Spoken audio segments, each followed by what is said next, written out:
দেশ বিদেশের ব্যবসা বাণিজ্য আর অর্থনীতির সব খবর নিয়ে আমন্ত্রণ মেট্রো সেম বিজনেস রিপোর্টে।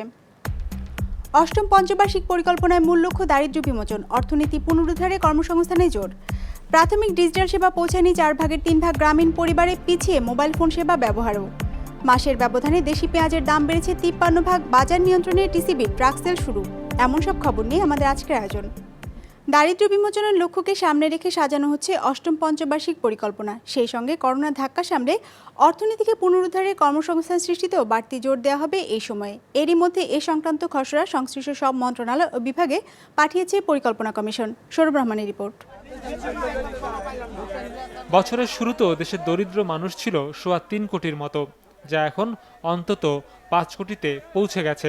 অর্থাৎ গেল 6 মাসে করোনার প্রভাবে দেশের দরিদ্র জনগোষ্ঠীর সংখ্যা বেড়েছে 1.5 কোটিরও বেশি। ফলে দারিদ্র্যের হার 20.5 ভাগ থেকে বেড়ে 29.5-এ চলে গেছে। আগামী 5 বছরে যা কমিয়ে অন্তত 14 ভাগের নিচে নামিয়ে আনতে চায় সরকার, যার রূপরেখা সাজানো হয়েছে অষ্টম পাঁচশালা পরিকল্পনায়। স্বাভাবিকভাবে আমরা দ্রুত দারিদ্র্য কিভাবে কমিয়ে না যায় এবং কোভিড সংক্রমণের ফলে অর্থনীতিতে যে বিপর্যয়কর অবস্থা সৃষ্টি হয়েছিল সেটা কিভাবে আমরা মোকাবেলা করব খুব সক্ষমভাবে, প্রথমে সেটি আমরা আলাপ করেছি, যেহেতু আমরা দারিদ্র্য কমানো থাকে আমাদের মুখ্য উদ্দেশ্য এবং সেই সঙ্গে কর্মসংস্থান সৃষ্টি এটি প্রধান লক্ষ্য। এই লক্ষ্যে মানব সম্পদ উন্নয়নের স্বার্থে করোনা পরবর্তী সময়ে স্বাস্থ্য আর শিক্ষায় বরাদ্দ বৃদ্ধির রূপরেখাও আছে অষ্টম পঞ্চবার্ষিক পরিকল্পনায়। তবে আগের খসড়ায় বেসরকারি বিনিয়োগ, যেখানে জিডিপির 28 ভাগের উপরে রাখার কথা ছিল, তা কমিয়ে আনা হতে পারে। লাগাম টানা হচ্ছে রাজস্ব আয়ের উচ্চাভিলাষী লক্ষ্যেও। বিপরীতে ব্যয় করতে সরকার নজর দিচ্ছে বিদেশ থেকে সহজ ঋণ আর অনুদানের প্রাপ্তিতে। তবে করোনা পরবর্তী বিশ্বে সেটাও সহজ হবে না বলে জানে সরকার। যে সকল দেশ ইনভেস্ট করে ওয়ার্ল্ড ব্যাংকে ঋণ দেয়, টাকা তহবিল দেয়, ওরা নিজেরাও তো এফেক্টেড। সুতরাং আমার ভয় হচ্ছে আইডিএ এবং নর্মাল ঋণ তহবিল দুটো এফেক্ট হয়ে যাবে। দুটো এফেক্ট হলে কিন্তু আমাদের এখানে ন্যাচারালি মানে সংকুচিত হবে সম্ভাবনাটা, সেইটা তো আমাদের মাথায় রাখতে হবে। তবে এর ফলে মোট দেশের উৎপাদন বা জিডিপির প্রবৃদ্ধিতে বড় কোনো টান পড়বে না বলে মনে করে সরকার। আর তাই উচ্চ প্রবৃদ্ধির লক্ষ্য রেখেই তৈরি করা হবে অষ্টম পঞ্চবার্ষিক পরিকল্পনা। আগামী অক্টোবরে এই রূপরেখা চূড়ান্ত অনুমোদনের কথা রয়েছে। সৌরভ রহমান, বিজনেস রিপোর্ট, মাছরাঙা টেলিভিশন। এখনও প্রাথমিক ডিজিটাল সেবার আওতার বাইরে দেশের 75 ভাগ গ্রামীণ পরিবার। ইন্টারনেট সম্পর্কে ধারণা নেই 54 ভাগ মানুষের। মাত্র 4 ভাগ মানুষ কম্পিউটার ব্যবহার করেন। সবচেয়ে বেশি পিছিয়ে ময়মনসিংহ, রংপুর এবং সিলেট বিভাগের মানুষ। মোবাইল ফোনের বিভিন্ন সেবা ব্যবহারের ক্ষেত্রেও অনেক পিছিয়ে গ্রামের মানুষ। বিআইজিডির এক গবেষণায় এসব তথ্য উঠে এসেছে। রোববার এক ভার্চুয়াল সেমিনারে গবেষণা প্রতিবেদনটি উপস্থাপন করা হয়। মোবাইল নেটওয়ার্ক পৌঁছে গেছে শহর থেকে গ্রামে, প্রত্যন্ত অঞ্চলে। তবে ব্যবহারে এখনও অনেক পিছিয়ে গ্রামের মানুষ। হিসেব বলছে মোবাইল ফোন ব্যবহার করেন দেশের 53 ভাগ গ্রামীণ জনগোষ্ঠী, আর স্মার্টফোন ব্যবহারকারীর হার 13 ভাগ। কম্পিউটার ব্যবহারের হার একেবারেই তলানিতে, মাত্র 4 ভাগ। ইন্টারনেট ব্যবহারকারীও খুব বেশি নয়, 16 ভাগ মাত্র। ডিজিটাল ডিভাইস ব্যবহারে সবচেয়ে বেশি পিছিয়ে ময়মনসিংহ, রংপুর এবং সিলেট বিভাগের মানুষ, আর এগিয়ে চট্টগ্রাম, ঢাকা এবং খুলনা। দেশের 6,500 গ্রামীণ পরিবারের 28,000 মানুষের উপর জরিপ চালিয়ে এমন তথ্য দিয়েছে গবেষণা সংস্থা BIGD. We can again find the significant regional variation both in terms of the median and the interquartile range. The median DLI score increases as the household income grows. So again, there is a strong income effect on the digital literacy. Digital এসব মাধ্যম ব্যবহারের দক্ষতার দিক থেকেও পিছিয়ে আছে গ্রামের মানুষ। গবেষণা বলছে মোবাইলের SMS পড়তে পারেন 68 ভাগ ব্যবহারকারী, ভিডিও কল করতে পারেন 15 ভাগ, আর মাত্র 10 ভাগ ইমেল পড়তে কিংবা পাঠাতে পারেন। ইন্টারনেটে অনুসন্ধান করতে পারেন 27 ভাগ, অনলাইন কেনাকাটায় অভিজ্ঞতা আছে 3 ভাগের, আর অনলাইন থেকে আয় আসে মাত্র 1 ভাগ পরিবারে। Low level of digital skill is the key indicator of digital divide, okay, and that may lead to none or very low level of digital skills and further escalate the digital divide. Ensuring at least basic access to all domain, that is phone, computer and internet, for the rural people is a prerequisite to achieve an acceptable standard of digital skills. বিশ্লেষকরা বলছেন digital device এবং ইন্টারনেটের মূল্য এখনও দরিদ্র জনগোষ্ঠীর নাগালের বাইরে, তাই কাঙ্ক্ষিত মাত্রায় বাড়ছে না ব্যবহার। How cheap is data? How cheap are phones? These are questions that affect access. It's not simply a demand question. And those are national policy questions. How accessible do we want to make some of these things? Middle class অথবা আপার middle class হাউসহোল্ডে আমরা যেভাবে একটা laptop ব্যবহার করি বা একটা tablet ব্যবহার করি ফর এডুকেশন, ওই একই রিয়ালিটিটা আমাদের ইম্পোজ করতে হবে একটা পোর হাউসহোল্ডে, এবং ওইখানে এরকম কানেক্টিভিটি থাকতে হবে, ওইখানে এরকম স্কিল থাকতে হবে, এবং দ্যাটস হোয়াট মেক্স সেন্স। কিন্তু সেখানে হয়তো ফুড সিকিউরিটি নাই, সেখানে হয়তো জব সিকিউরিটি নাই, ওগুলোর ব্যাপারে আমরা কথা বলছি না। আমরা কিন্তু বলছি যে ডিজিটাল ডিভাইডটি আমাদের পূরণ করতে হবে। So that's a disconnect I think. সব শ্রেণীর মানুষের কাছে ডিজিটাল সেবা পৌঁছে দিতে একটি জাতীয় ডিজিটাল সক্ষমতা কাঠামো গড়ে তোলার তাগিদ দেওয়া হয়েছে আলোচনায়। শাহাদাত হোসাইন, বিজনেস রিপোর্ট, মাছরাঙা টেলিভিশন। বাজার নিয়ন্ত্রণে আনতে 30 টাকা কেজি দরে পেঁয়াজ বিক্রি শুরু করেছে trading corporation of Bangladesh TCB, যেখান থেকে প্রত্যেক ক্রেতা সর্বোচ্চ 2 কেজি পেঁয়াজ কিনতে পারবেন। প্রাথমিকভাবে কর্মসূচি চলবে অক্টোবর মাসের 1 তারিখ পর্যন্ত, প্রয়োজনে যা আরও বাড়ানো হতে পারে। গত বছরের মতো এবছরও অস্থিতিশীল হয়ে উঠেছে পেঁয়াজের বাজার। টিসিবির হিসেবে 1 মাসের ব্যবধানে প্রতি কেজি দেশি পেঁয়াজের দাম 53 ভাগ বেড়েছে। দাম কয়েক দফা ওঠানামার পর এখন বিক্রি হচ্ছে 55 থেকে 60 টাকায়, আর ভারতীয়টির কেজি 45 থেকে 50 টাকা। বাজার নিয়ন্ত্রণে আনতে রোববার থেকে প্রায় অর্ধেক দামে পেঁয়াজ বিক্রি শুরু করেছে টিসিবি। বাজারের সাথে 30 টাকার ডিফারেন্স আছে। এটা আসলে সবসময় চললে আমাদের সাধারণ পাবলিকের জন্য এটা বেটার আর কি। পেঁয়াজ তো আগে কিনতাম 50 টাকা, বড় বাড়ছে আরো, এই কারণে 2 কেজি নিতেছি আমরা 60 টাকা দিয়ে। 2 কেজি চিনি দিচ্ছি আমরা, 1 কেজি পেঁয়াজ দিচ্ছি, তার মানে সবাই পাবে। যতক্ষণ আমার গাড়িতে পণ্য আছে তখন আমরা দিব। সামনে এখন সরকার যদি দেখে বাজার ঊর্ধ্বগতি হয়েছে তখন হয়তো বাড়ায় দিবে।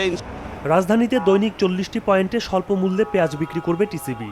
চট্টগ্রামে 10টি এবং রংপুরে বিক্রি হবে 11টি পয়েন্টে। সব মিলিয়ে সারা দেশে 275টি পয়েন্টে পেঁয়াজ বিক্রি করা হবে। প্রতিটি পয়েন্টে দৈনিক 200 থেকে 400 কেজি পেঁয়াজ বিক্রি হবে। চলতি মাসের কর্মসূচি অনুযায়ী 1 অক্টোবর পর্যন্ত 30 টাকা কেজি দরে পেঁয়াজ বিক্রি করবে টিসিবি। যদি দ্রব্যমূল্য আরও বাড়ে কন্টিনিউ, সেটা আমরা যতদিন পর্যন্ত এই বাড়ার হার থাকবে ততদিন পর্যন্ত এই পেঁয়াজ আপনার এই সাশ্রয়ী মূল্যে সারা বাংলাদেশে ভোক্তার নিকট পৌঁছে দেওয়া হবে। টিসিবির কাছে প্রচুর পরিমাণে মজুদ আছে, এইটার নিয়ে কোনো আতঙ্কিত হওয়ার কিছু নেই। যখনই প্রয়োজন বলে আরও দাম কমানো হবে। শুধু পেঁয়াজ নয়, বাজার নিয়ন্ত্রণে রাখতে স্বল্প মূল্যে ডাল, তেল এবং চিনিও বিক্রি করছে টিসিবি। ডাল ও চিনি বিক্রি হচ্ছে 50 টাকা কেজিতে, আর 5 লিটার সয়াবিন তেল বিক্রি হচ্ছে 400 টাকায়। ইমতিয়াজ হাসান, বিজনেস রিপোর্ট, মাছরাঙা টেলিভিশন। স্থবিরতা কাটিয়ে আবার প্রাণ সঞ্চার হচ্ছে চট্টগ্রামের তৈরি পোশাক শিল্প খাতে। করোনার কারণে স্থগিত বা বাতিল হয়ে যাওয়া কার্যাদেশ আবার ফিরে আসার পাশাপাশি আসছে নতুন নতুন কার্যাদেশ। তবে বিজিএমইএ বলছে এরই মধ্যে বেশ কিছু গার্মেন্টস বন্ধ হয়ে গেছে, আবার অনেক গার্মেন্টসকে ছাড়ে রপ্তানি করতে হয় আর্থিক সংকটে পড়ে চাপে আছে। এসব প্রতিষ্ঠানকে সক্ষমতা অনুযায়ী নীতিগত সহায়তা দেওয়ার দাবি জানিয়েছে বিজিএমইএ। সঞ্জীব দে বাবুর ক্যামেরায় নাজমুল সাদেকের রিপোর্ট। পোশাক তৈরিতে ব্যস্ত সেলাই কর্মীরা। বন্দর নগরীর ইন্ডিপেন্ডেন্ট অ্যাপারেলস লিমিটেডের 1000-এর অধিক কর্মীর কারোরই দম ফেলার ফুরসত নেই। করোনার কারণে কিছুদিন আগেও স্থবির ছিল সব। তবে প্রতিষ্ঠানটির ব্যবস্থাপনা পরিচালক জানান ফিরে আসছে পুরাতন আদেশ। একের পর এক নতুন আদেশও আসছে আমেরিকা ও ইউরোপ থেকে। কিছু কিছু অর্ডার আবার ফিরে আসতেছে এবং নতুন কিছু অর্ডার অলরেডি প্লেস হচ্ছে। সুতরাং বলা যায় যে অক্টোবর, নভেম্বর, ডিসেম্বর থেকে আমরা হয়তো অনেকটা পুরোদমে চালু হয়ে যাব। এখনই বেশ কিছু অর্ডার এসে গেছে এবং বাকি অর্ডারগুলো ইমপ্লিমেন্ট হতে অক্টোবরের দিকে ইমপ্লিমেন্ট হবে। বিজিএমইও বলছে করোনার নেতিবাচক ধাক্কা কাটিয়ে ইতিবাচক ধারায় ফিরছে পোশাক খাত। গেল এপ্রিলে যেখানে রপ্তানি হয়েছে $37 কোটি, আগস্টে সেখানে রপ্তানি হয়েছে প্রায় $250 কোটি মূল্যের পোশাক। জুলাই মাসে 1.98%, তাও নেগেটিভ, তাও এটা নেগেটিভ থেকে অনেক ইমপ্রুভমেন্ট। কিন্তু অগাস্ট মাসে পজিটিভ 2.58। এই যে ক্রমান্বয়ে আমাদের একটা পরিবর্তন অবশ্যই আসতেছে ঘুরে দাঁড়ানোর পথে। তবে করোনার ধাক্কা সামলাতে না পেরে চট্টগ্রামে বন্ধ হয়ে গেছে 30টি পোশাক কারখানা, আর সারা দেশে বন্ধ হয়েছে আরও প্রায় 281টি। এছাড়া পুরনো বা স্থগিত ক্রয়াদেশগুলো ফিরে আসলেও সেগুলো রপ্তানি করতে হচ্ছে ডিসকাউন্ট বা ছাড়ে, যাতে চাপে পড়ছে অনেক পোশাক কারখানা। বায়ার পুরোপুরি মাল নিচ্ছেন না অথবা ডিসকাউন্টে নিচ্ছেন, তো ডিসকাউন্ট অ্যামাউন্টটা তো ওনার জন্য লাইবিলিটি ক্রিয়েট হবে। তো যখন লাইবিলিটি ক্রিয়েট হয় তখন লিয়েন ব্যাংক অনেক সময়, অনেক ক্ষেত্রে, অনেক ক্লায়েন্টের ক্ষেত্রে আবার নতুন করে এলসি সহায়তা দিতে চান না। সুতরাং এখানে বাংলাদেশ ব্যাংক আছে, রিলেটেড ব্যাংক আছে, এরা বসে তাকে লম্বা সময় দিয়ে পাশাপাশি নতুন ব্যবসা করার জন্য তাকে একটা সুযোগ দিলে এইটাকে আমি সহায়তা। আমি আসলে ওই ক্যাশ নগদ আর্থিক কোনো সহায়তার কথা বলছি না, শুধু তাকে কাজ করার সুযোগটা দেওয়া। চট্টগ্রামে প্রায় 300 কারখানা সহ দেশে 4500-এর বেশি গার্মেন্টস কারখানা রয়েছে। নাজমুল সাদিকি, বিজনেস রিপোর্ট, মাছরাঙ্গা টেলিভিশন।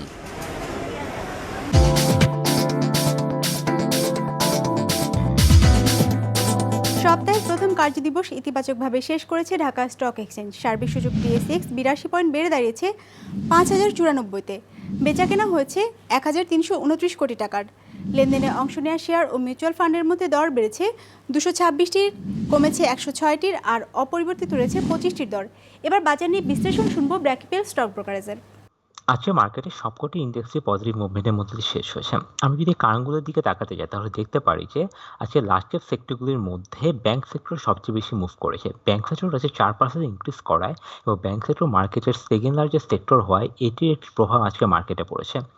ব্যাংক সেক্টর ইনক্রিজ হওয়ার পিছনে রিজন হতে পারে যে কোয়ারেন্টাইন শেষ হওয়ার পর মোটামুটি সবকটি লার্জেস্ট সেক্টরে একটি র্যালি দেখা গেলেও ব্যাংক সেক্টরের প্রাইসে তেমন কোনো ফ্লাকচুয়েশন ছিল না। হয়তো সেটির কারণে হয়তো আমরা এখন ব্যাংক সেক্টরে একটি র্যালি দেখতে পাচ্ছি।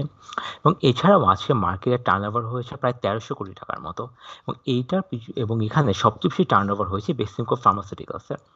যদিও বেসিমকো ফার্মাসিউটিক্যাল প্রাইস 3% পড়েছে এবং এটার পিছনে একটা রিজন হতে পারে যে ওদের 2টি ড্রাগ ইউএসএতে রিকল করা হয়েছে এবং এইটি যদিও বেসিমকো ফার্মাসিউটিক্যাল থেকে স্টেটমেন্ট এসেছে যে এইটি অ্যাকচুয়ালি ওদের ম্যানুফ্যাকচারিং প্রসেসে কোনো সমস্যা ছিল না, তা হয়তো ইনভেস্টররা কিছুটা নেগেটিভ সেন্টিমেন্ট বজায় রাখছে স্টকটির প্রতি, এই জন্য কিছুটা প্রাইসে ফলো করেছে এবং টার্নওভার হয়তো এই কারণে বেশি দেখা গিয়েছে আজকে। সবার জন্য করোনার টিকাদান কর্মসূচির বৈশ্বিক প্রচেষ্টায় দেখা দিয়েছে তহবিল সংকট। প্রাথমিক কার্যক্রম চালাতে 3.5 কোটি মার্কিন ডলার প্রয়োজন হলেও জোগাড় হয়েছে মাত্র 300 কোটি ডলার। এ বিষয়ে সদস্য দেশগুলোকে এগিয়ে আসার আহ্বান জানিয়েছেন জাতিসংঘের মহাসচিব। ডেস্ক রিপোর্টে বিস্তারিত। করোনা ভাইরাস একে একে ছড়িয়েছে বিশ্বের 213টি দেশে। প্রাণঘাতী এই ভাইরাসে এখন পর্যন্ত আক্রান্ত মানুষের সংখ্যা প্রায় 2,90,00,000। শুধু সংক্রমণ বৃদ্ধি নয়, মৃত্যুর মিছিলও বাড়ছে প্রতিনিয়ত। প্রাণ হারিয়েছে প্রায় 9,25,000-এর বেশি মানুষ। পরিস্থিতি মোকাবেলায় করোনার পরীক্ষা, চিকিৎসা এবং টিকার নিশ্চয়তা দিতে দেশগুলোর মধ্যে সমন্বয়কের কাজ করছে বিশ্ব স্বাস্থ্য সংস্থা। নিয়েছে অ্যাক্ট অ্যাক্সিলারেটর নামে একটি বৃহৎ কর্মসূচিও। কিন্তু এই কর্মসূচি বাস্তবায়নে তহবিল পাওয়া গেছে মাত্র 3 বিলিয়ন বা 300 কোটি মার্কিন ডলার। এই অ্যাক্ট অ্যাক্সেলারেটর প্রোগ্রামটি সেই বৈশ্বিক সমাধান যেটি আমরা চেয়েছি। আমাদের রাজনৈতিকভাবে গুরুত্বপূর্ণ সমাধানে পৌঁছাতে হবে যদি আমরা আমাদের দেয়া প্রতিশ্রুতি রক্ষা করতে চাই। প্রথমত, আমাদের এই মহামারী মোকাবেলায় একটি বড় তহবিল সংগ্রহ করতে হবে যেন পৃথিবী আবারও আগের মতো স্বাভাবিক হয়। আজ 300 কোটি ডলার তহবিল সংগ্রহের মাধ্যমে এই প্রোগ্রামের প্রাথমিক কাজ শুরু হলো। তবে এখন আমাদের এই কাজ পুরোপুরি শেষ করতে 3.5 কোটি ডলার প্রয়োজন হবে। কিন্তু হিসেব বলছে করোনার বিরুদ্ধে কার্যকর একটি টিকা আবিষ্কার এবং এর চিকিৎসা পদ্ধতির উন্নয়নে চলমান বৈশ্বিক কর্মসূচি অব্যাহত রাখতে চলতি বছরের শেষ নাগাদ অর্থের প্রয়োজন পড়বে 1,500 কোটি মার্কিন ডলার, আর সেটি জোগাড় করতে হবে দ্রুতই। Between now and the end of the year, we have a limited window of opportunity to scale up the ACT Accelerator and fully enable the equitable allocation framework. Currently, the ACT Accelerator is supporting research into promising vaccines, therapeutics, and diagnostics. But we need to rapidly scale up our clinical trials, manufacturing, licensing, and regulation capacity so that these products can get to people and start saving lives. বিশ্ব স্বাস্থ্য সংস্থার সবার জন্য টিকাদান কার্যক্রম the vaccine alliance বা গাবি যখন তহবিল স্বল্পতায় ভুগছে, তখন উন্নত দেশগুলো, বিশেষ করে মার্কিন যুক্তরাষ্ট্র, ইউরোপীয় ইউনিয়ন, ব্রিটেন, জাপান $1 বিলিয়ন দ্বিপাক্ষিক চুক্তির মাধ্যমে টিকা পেতে চাইছে। যদিও ইউরোপিয়ান কমিশন প্রেসিডেন্ট উর্সুলা বলছেন, আগস্টের মধ্যেই তারা $47 কোটি প্রতিশ্রুত অর্থ এই খাতে দেবেন। It is now our task to reinforce this momentum, to facilitate the ACT Accelerator's work, and to show to the partners involved that they deserve our support. Through the ACT Accelerator, the world can and will invest in common solutions and common goals, common goods that will save lives and ensure safety for all of us. এমন বাস্তবতায় দেশগুলোকে বৈশ্বিক কার্যক্রমে এগিয়ে আসার আহ্বান জানিয়ে জাতিসংঘ মহাসচিব বলেন, শুধু তহবিলই নয়, টিকার ব্যাপারে আস্থার সংকট দূর করাও সামনের দিনে বড় চ্যালেঞ্জ, যেটির মোকাবেলা একা কোনো দেশের পক্ষে করা সম্ভব না। Third, we need greater trust. For any vaccine to work, the majority of men, women and children across the globe need to be willing to accept it. Yet mistrust in vaccines is on the rise around the world. Mustafa তাহান, business report, মাছরাঙ্গা television. দর্শক, আমাদের যে কোনো পর্ব নিজেদের সুবিধাজনক সময় দেখতে সাবস্ক্রাইব করুন বিজনেস রিপোর্টের অফিসিয়াল ইউটিউব চ্যানেল। ফেসবুক পেজে লাইক দিয়ে আপডেট থাকুন ব্যবসা বাণিজ্যের আলোচিত সব ঘটনা সম্পর্কে, আর আপনাদের মতামত জানান ইনবক্সে। আজ এটুকুই, বিদায় নিচ্ছি, ভালো থাকবেন।